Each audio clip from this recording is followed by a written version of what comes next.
Hi, girl. Oh, I'm so excited. I hope I don't yell a lot or cuss a lot because that's not what I want to do. Oh my God, fire.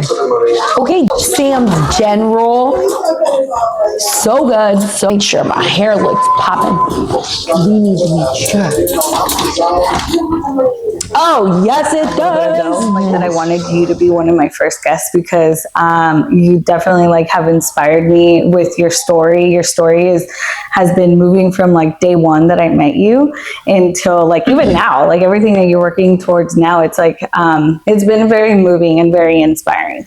And I tell you this every time. And I think so the reason why I wanted to do the podcast is because I want to share those stories with other people, maybe like other people that might be going through the same thing as you, some challenges that you might be going through, or just the same like movements that you're doing, and people can relate to that or get inspired. So that's why I wanted to bring you on.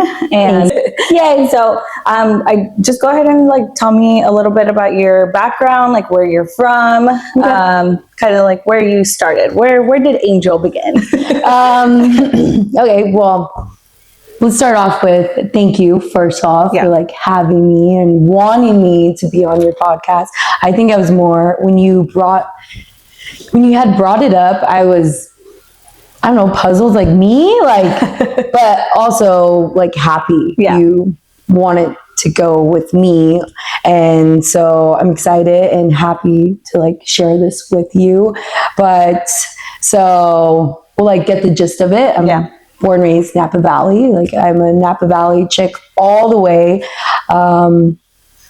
And you and I met in Calistoga. So I'm not even from Calistoga, but thankfully like working out here led me to the path of like you. Yeah. Like in our friendship had blossomed from there. And I want to say we were like early 20s. Yeah. Like, I wasn't even 21 yet. Got it. Because I think I was like 24 when I started.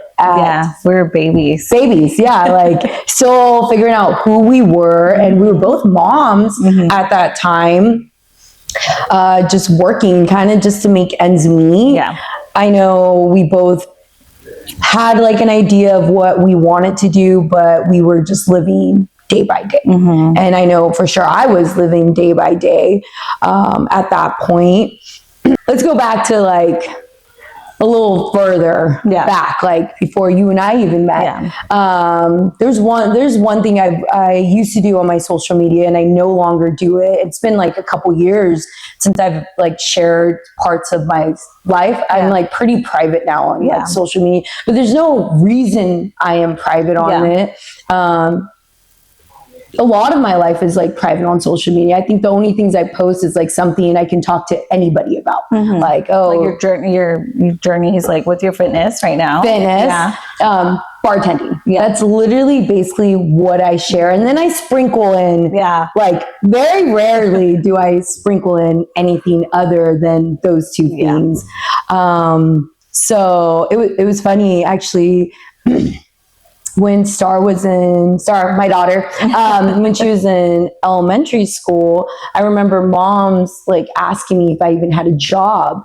Because yes, I didn't tell you this. No, I don't think so. Yeah, it was so weird. They asked if I had a job because I was there 5 days a week. I used to just volunteer because I was involved. Also, I worked a night job, and so bartending. I bartended here in Calistoga for like almost 10 years, and it was all nights, and then that's a drive. So I was volunteering, but they were like, "Do you have a job? Do you do anything?" I'm like, "Oh, stay-at-home mom. How do you do this?" Yes. I'm like, no, I wish I was a stay-at-home mom. Like that'd be freaking awesome, but I'm not. No, I'm freaking hustling. Yeah, hustling, trying to figure out what I'm doing. I don't know. I'm in my 20s. Social media realm is kind of aware of your fitness journey and your bartending journey, but other than that, it's been very much private. And before, you used to share some things on. I used to share a lot about my past, and that was like being like a drug addict. I used to share that way more, and it was when I was in school for psychology. And I know for a long time I wanted to help people that were struggling with that and how I overcame that. And it's not by taking prescription pills. I'm like super against that. You and I've had conversations about that, and some therapists that will recommend, here's medication, now leave my office. And so I wanted to come on here and just say like why I'm such a fitness junkie and why I share so much, and maybe I should express it to people that I have met in my late 20s to now like 30s, because now I'm in my mid 30s. Yeah. And a lot of these people don't know because I stopped sharing. I just became more private. I became an addict like at 14, super young. From like 14 to 16, I was just super addicted to crystal meth. Is like my drug of choice. That was like what I loved. And I got in trouble, had to move in with my father. And what he had set for me was, if you're going to live in this house, there's like rules and boundaries. And I was never used to that. Like living at my mother's house, like I didn't have that. So our agreement was I had to work out with him 2 to 3 times a week, and we used to go to Exertech. That gym no longer exists. It used to be downtown where Chispas is. Oh, really? That used to be a gym. Oh, crazy. Yeah, that's how old I am. So still young at heart. Gym was 2 to 3 times a week, and I had to go to therapy once a week. And this was when you were at the peak of everything, like 14, 15, or this was later on when after you were already like over the addiction? No, I was like peak, peak, like snorting, smoking every single day, probably like multiple times a day. Like I just needed it. I wanted it. I needed it. I wasn't a good person. I was a liar, a manipulator. I was everything I like later on hated. Mom was just over it. She couldn't handle it anymore, which I don't blame her. At the time, I thought she didn't care. So my dad took me in, and now I'm doing it. Now I'm doing our agreement. And my dad was a stickler. Like, you go to school, you come home. If you have work, you go to work and you come home. You can only go out once a week. It was strict routine. I hated it. But girl, by the time I moved out of his house and moved back in with my mom, now I'm 17 moving back in with my mom, I no longer had friends, which was a great thing. It wasn't like anything bad. I didn't have any friends because he weeded them out. Because I also couldn't hang out anymore. I didn't have free time. I didn't have my plugs. I couldn't steal drugs from my mom because she was also an addict. And that's where I got my supply. So I'm 17, moved in back with my mother. Now I'm sober. I'm eating. I have no friends, and that was fine for the time being. And then, of course, I am like running because that's what I did with my father. I was just into it, and I was still going to my therapy sessions because I ended up liking her. I liked her a lot, and whatever time is going on, then I no longer needed her because I thought I was well. And then I fell right back into a different addiction, and that was like prescription pills and ecstasy. I think it's called Molly now, but by the time like I realized I was not happy and I didn't like myself, I was, I believe, 23, and I still remember this to this day. I came home from like, I don't know, doing stuff. And I remember looking at myself in the mirror, but it was like a full length mirror. So, and I was kind of leaned up against my bed, and I'm looking at myself, and I don't like her. I don't like the image that I was seeing. I was scared of her. I hated her. And you got like a full reflection right there and then. It's like that little light bulb.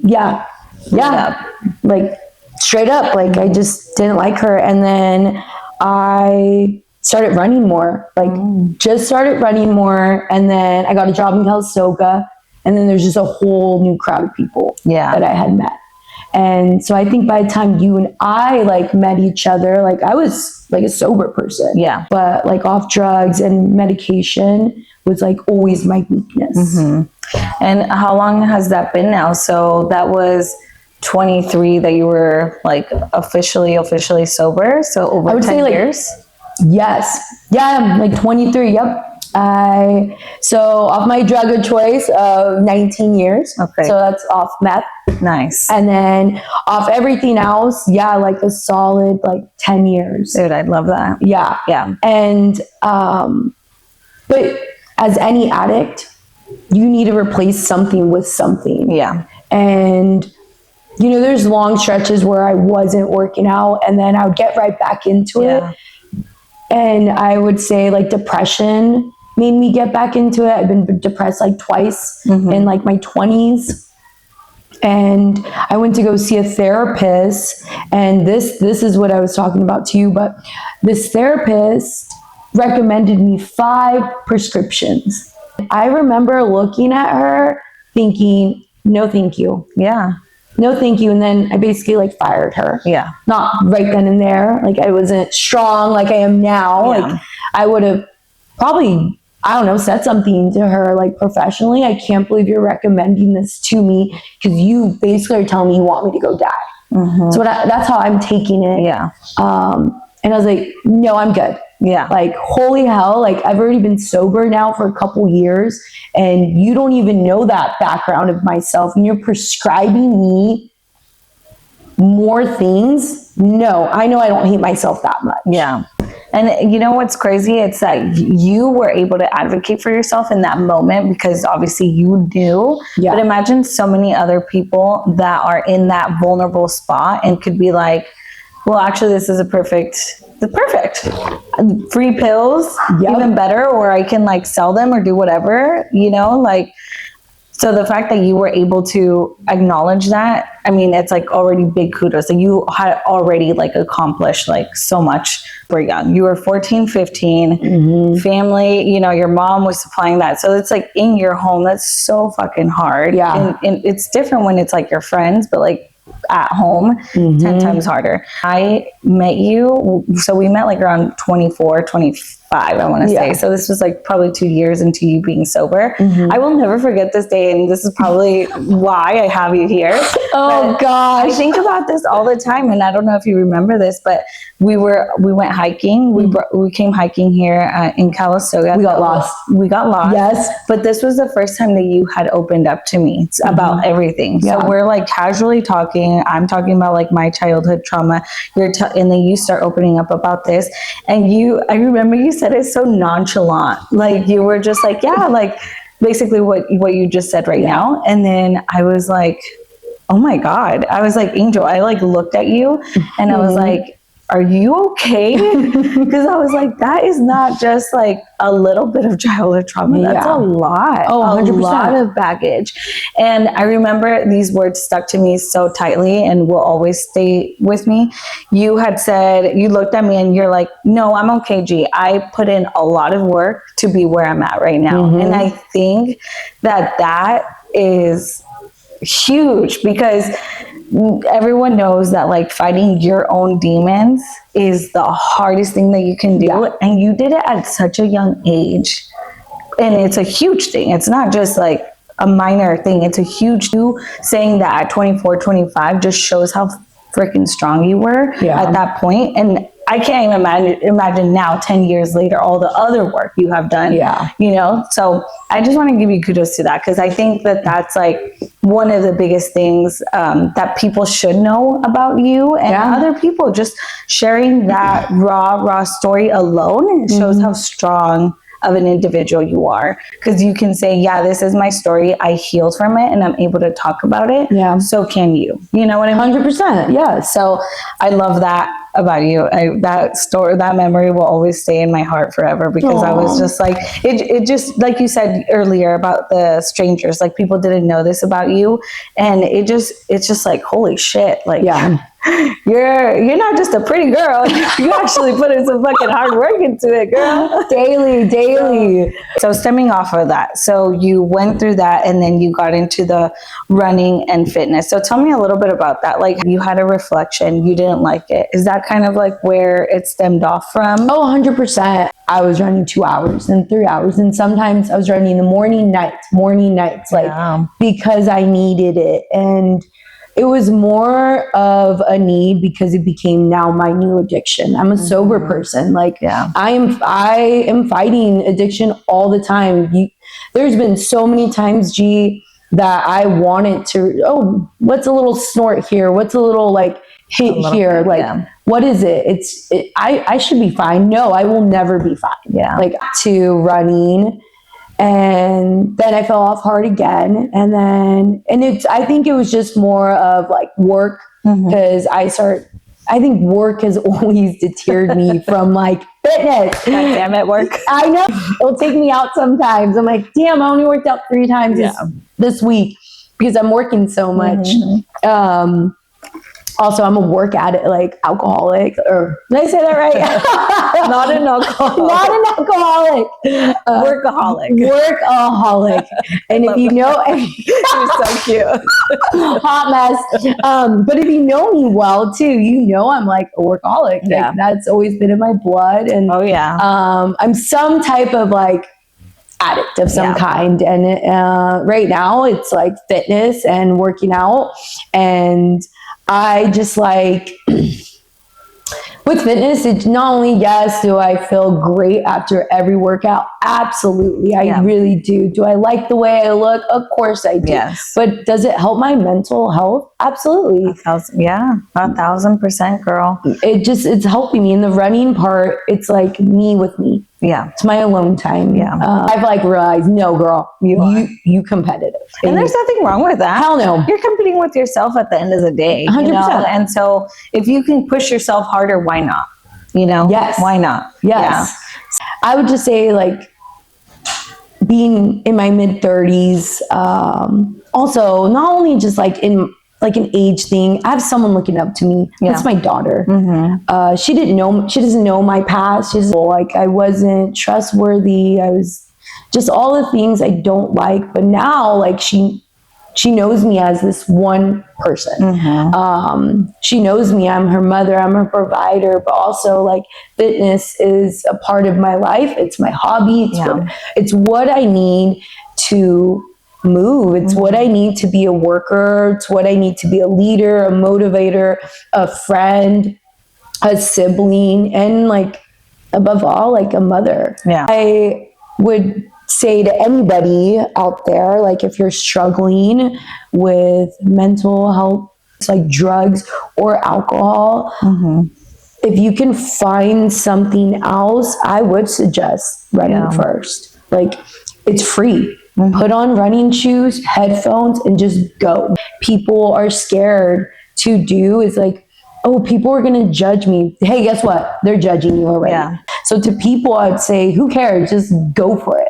Because they're going to judge either way, whether you do good or you do bad, whether you talk a certain way, whatever it is. I actually had just posted something about this because it's true. People are always going to just have, even with a 5-minute convo, someone's always going to be like, I don't know, because something, or they're going to find some little excuse. There was a couple times that you fell hard.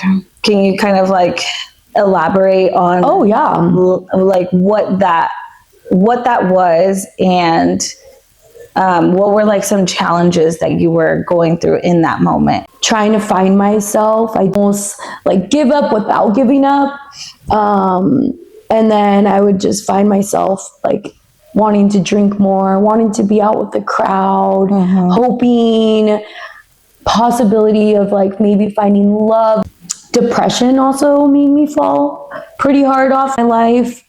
And both those 2 times like knocked me off my feet, and I would start drinking more because I couldn't sleep, I couldn't eat, and I needed something to help me.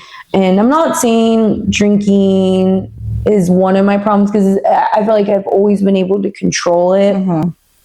It was just like a substitution for fitness. Like, it's that replacing a habit with a habit. And when I wasn't doing that, I was drinking more and I was out more. And so those are the things that had taken me out for sure, like without a doubt. And how did you overcome that? Like, so think of a moment, like maybe your last fallout that you had. What made you come out of that little hole that you had built yourself? Like whether it was the depression and drinking more, what stemmed you off to be like, you know what, we're gonna start doing our gig again? And what moved you?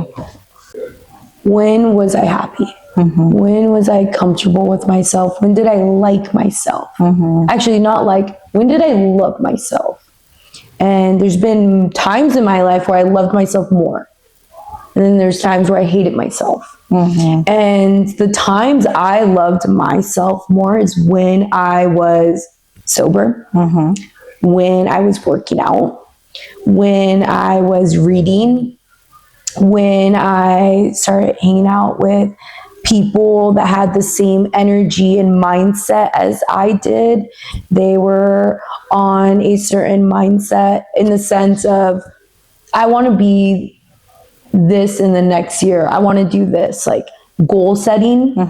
And I wanted, when I came around people, I wanted to like tell people, I wanted to be interesting to people. Like, I don't think if you're interesting if all you do is drink. To me, you don't look interesting. Also, we don't, and that's okay if you do. It's more of like, that's not the path I wanted to go down. So I wanted to talk about the goals and the motivation I have for my life, because I'm not going to stay at a certain age forever. I'm going to continue to get older. But with that, I want my body to function with me. I want to live a long life. I want to experience life, and I want to grow in my job, in my fitness, and so much more that come with that.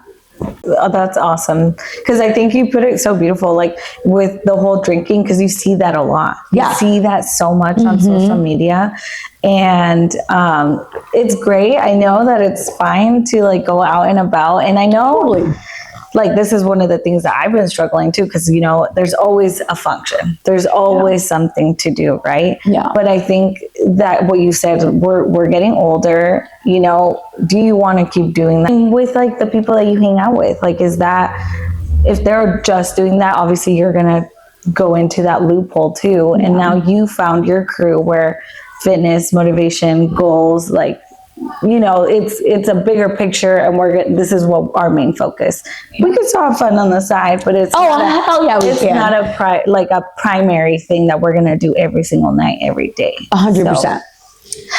There is a question that I looked up yesterday because I was looking at some like cute little things, and I ran into one that I thought was really cute, and I think it would fit perfect for this. But it was, if yourself now at this age, right now, if you can talk to yourself, your younger self, when you were like 14, 15, when you're going, or your peak of your fallout, what would you tell yourself? I still remember the first time I took the first time I ever tried a drug was, let's go with that story, because I still remember it like it was yesterday, I would just do a line with her, would walk the track, and then the next day do a line with her. Then it became 2 lines, 3 lines, and then she's like, hey, you have to start paying for this. I'm like, whoa, what the hell? I have to pay for this. I was like, I don't even know where to get it. And she'll just give me money and I'll get it sub. And so I didn't want to tell my mom what the money was for. So I snuck in her purse, and that's where I found some. I recognized it. I recognized it, still stole the cash and stole some. Then I came to my girlfriend. I'm like, look at this rock. She's like teaching me all like the stuff.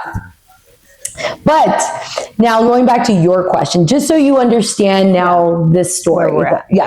So going back to your question, I would have said, girl, say no to her. Don't be her friend. But then at the same time, would I have been here? Would I have moved in with my father at 16? Little did I know, rest in peace, bless his soul. Little did I know at what he was doing, because my dad was I don't know if you know this, but he was a drug and alcohol counselor for the county of Napa. So all the things he was doing with me while I lived there I was basically his patient. Yeah. I was his patient. Yeah. He was weaning me off. Did he? My dad weaned me off drugs. I had no more friends, which was great. I grew to love fitness. And by the time, because that was summer, and then going into my senior year, I had no friends. So there's times where I'm like, don't go in the gym with that girl, or I would say, don't go with her. Although, would I be this person I am today? Maybe, but I don't know, because that path would have been different. I would have maybe never moved in with him, and learned all these things about myself, and him and I wouldn't have gotten as close as we did when I was living with him. That's crazy, because you think about the different paths that your life could have taken, but like you said, you're here because of all those bad paths. 100%. So it's what makes you stronger, which is beautiful. What would you advise? I know you gave a little bit of advice earlier, but what would you tell someone that might be going through that exact moment right now, where they're battling a certain addiction, whether it's drugs, alcohol, or depression, mental health issues? What if they're in that rut right now? Look at yourself in the mirror and ask yourself if you like her or him. Do you like that person? Do you like the energy you're giving off to whoever you're with? And if you're saying no, I don't like who I'm looking at, small steps are better than no steps at all. Yeah. And it's you against you. And if I could recommend anything, it would, if you can, therapy, the right therapist. I have fired 6 or 7 therapists in my whole life. One cussed at me, and I'm like, oh yeah, you're done, girl. We're done. You can't cuss. It's because you have to be compatible with them. Yeah. If you want, like you said, you can't have someone that's going to be like, oh, you're depressed, here, take some pills. Yep. I didn't like her either. And you'll be fine. Therapy, reading. If you're not into running, walking, any type of fitness, and see how you feel after that. See if that is for you. Yeah. And I'm going to pray and say, I hope it is. Yeah. Because I remember being in a hole where I felt like I was never going to get out of. I never thought I would be where I'm at today.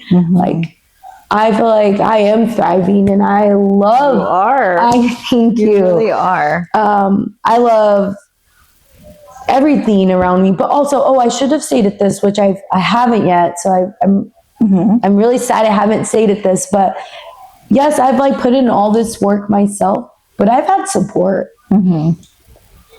My siblings, probably top tier, backbone. I feel like I'm gonna cry right now because I could not have done it without my siblings. Yeah. Those are they are my best friend. They love me. They've seen every side to me, the bad, the good, the happy, the sad. They have seen it all. And they still love me. They still know I'm whatever person that they think I am. To this day, they've always loved me. Yeah. So I would say siblings, they're my top dogs.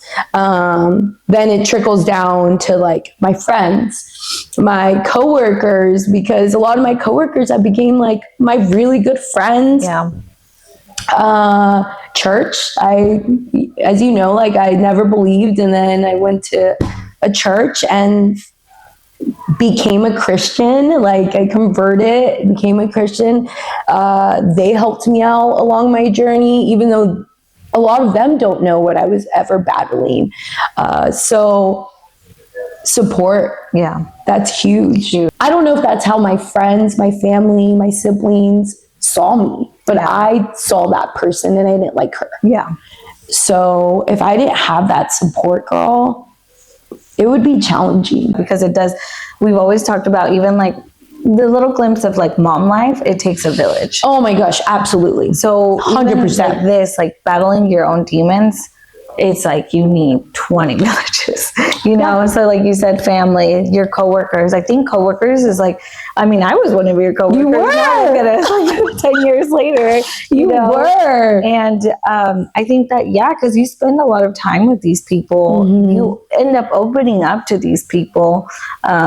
So yeah, I'm actually glad that you brought that up, because a lot of like my newer friends are like all into what I'm into, fitness. Mm-hmm. Yeah. And we're struggling in either whether it's in a cycle room, whether it's at the gym, walking, like we're like watching each other grow together when we're putting fitness together. And that, I feel like that's also like allowing us to bond and connect on another level too. And that's needed. Yeah. Everyone needs people. And I like that with the cycle room, because I had reached out to you a couple months ago that we're in that room and we've at least like cried, laughed, and like we're fighting for like our life in there, whether it's like physically or mentally. Yeah, you're not the only one in that room like crying, or you're not the only one in that room like struggling, you know? So